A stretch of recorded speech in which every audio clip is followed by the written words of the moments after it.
Yes, mpanyiza akadde kano mwasibye mutya muli mutya ngenda kubasaba musubscribing ate munyigende kade bagita Faadi TV ekitalo nnyo.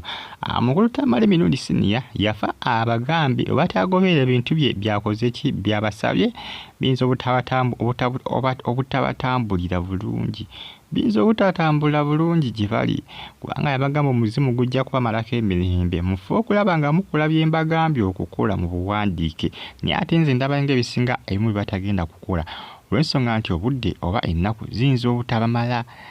akati awo kati gwe suubira nti we bana tebabikwasaganyiza onna ojja kumpulirira akavuyo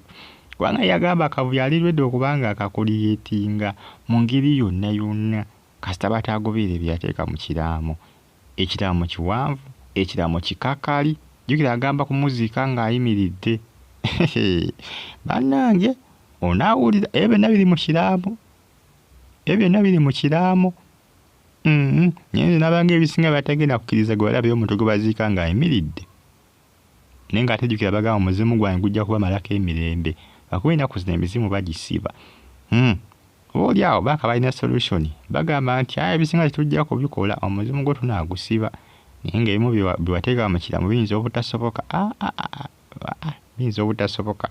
era nze nkiwa ebisinga tebagenda kubikola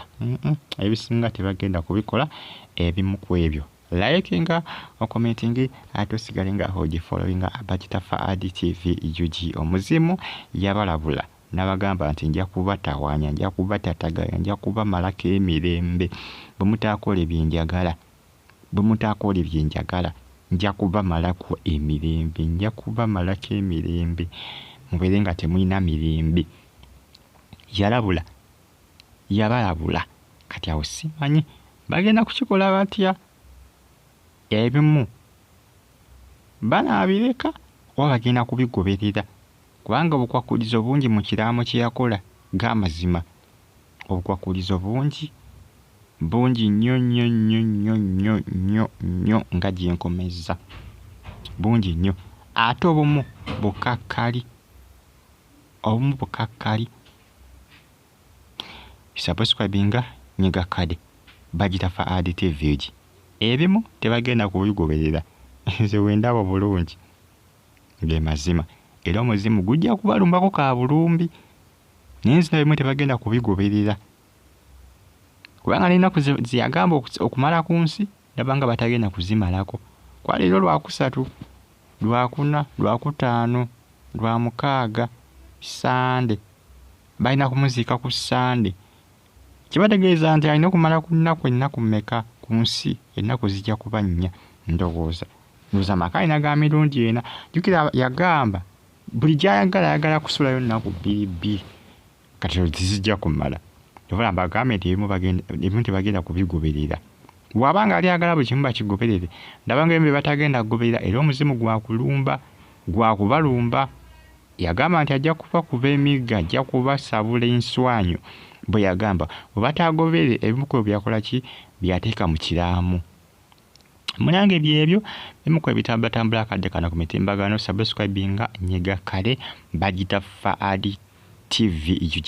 mwebalinye mulina okubanga mugifollowinga gwera subscribinga kyamaanyi kyewakola gwatina okubanga osubscribinga ngenda kusaba subscribinga onyigene kade kitalo nnyo ekyomukukunavu Tamale mirundi siniya sebo yagamba muziki nga kukunadde baje erinnya lye ery'omukukunavu agala kumuziika sebo ng'ayimiridde naye gwe walabye omuntu gwe baziika ng'ayimiridde baba bagenda kusima ntaana kikaaki mazima ddala kumuziika ng'akukunadde bajeyo simanyanga erinnya lye ery'omukukunavu naye ekyo ndabanga kibatagenda kukola kubanga wano ffe mu buwangwa tebiriwo newankubadde abasinga bagamba nti omufumbo olina ogoberera buli kimu ky'abaasazeewo naye ekyo ndabanga batagenda kukikola kaninde ndabe be bajja okusookera ddala nga baziika omuntu nga akukunadde gwe njo sooka okulaba kaninde ndabe ekirungi wakuziikibwa tujja kuba tubimanya byonna kubanga ye kyeyateeka mu kiraamo bannange kitalo nnyo nyini ddala bagita Faadi TV mbagala nnyo mwena sigala ng'ogyekumiddeko musigale nga munfollowinga updates zo nkyazibawa sigala ng'ogifollowinga likinga commentinga subscribinga nyiga kale mubeere bulungi mbagala nnyo mwena mweraba